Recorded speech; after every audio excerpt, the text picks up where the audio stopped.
Baktığımda çok kullanılabilir, ergonomik, intizamlı bir halim var. Şimdi Mehmet'i bir de Sinan'la, Ömer'le, Seyfetullah'la çeşitlendirelim. Neyi çeşitlendirelim? Parmak izini çeşitlendirelim mi? Parmak izini çeşitlendirelim. Bak usta, benim parmak izimin, ben senden önce doğdum değil mi Sinan? Evet. Sen benden sonra doğdun. Senin parmak izinin benim parmak izime benzememesi için senin parmak izini, mührünü vuracak kişinin benim parmak izimi de bilmesi lazım. Bilecek ki aynısına benzetmeyecek. Doğru mu? Mesela burada 1 milyon adam toplayalım, diyelim ki ya çöp adam çizin diyelim. 900 bin birbirine benzer. Onu benzetmemek için 1 milyonlu birden bilmesi lazım. Şimdi önce ben doğdum, sonra sen doğdun, sonra Ömer mi doğdu? Ömer'in parmak izini, dizayn tasarımını yapıp hiçbiri birbirine benzemiyor, doğru mu? Biz bunu imza olarak kullanıyoruz, parmak izi. Ömer'in parmak izini benzetmemek için bize onun elindeki defterde, elindeki kitapta, kader kitabında, levh-i mahfuzda, şu sayfada senin parmak izin, bu sayfada da benim parmak izim olması lazım ki ya bak bunu yapmışım, Ömer'i de bundan yapayım demesi lazım. Bu doğru mu? Şöyle baktığında da böyle ölümüne katrilyon tane çizgi de yok yani ortada. Çizgi olarak saysan ne bileyim belki birkaç yüz, belki birkaç bin çizginin oluşumundan meydana gelmiş. Şimdi Seyfo sen Ömer'den sonra doğdun değil mi? Seyfetullah'ın parmak izinin Sinan, bizimkilere benzememesi için bu sayfada Ömer'in, bu sayfada Sinan'ın, Mehmet'in parmak izinin bu kitapta yine yazması lazım. Yeryüzünde şimdiye kadar kaç insan var?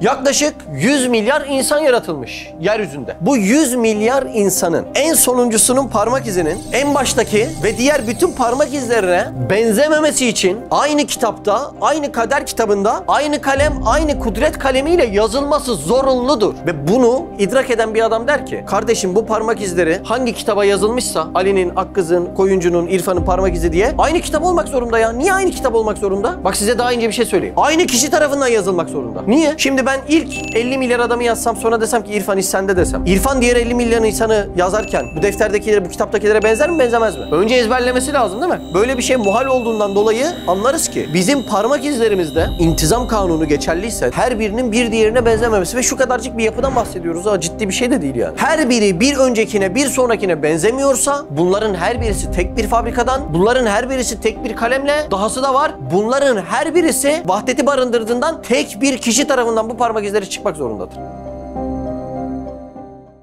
Siz de Hayalhanem İstanbul ve diğer tüm projelerimize destek olmak için buradaki linke tıklayarak online bağışta bulunabilir veya aşağıdaki iletişim numaralarından bizlere ulaşabilirsiniz.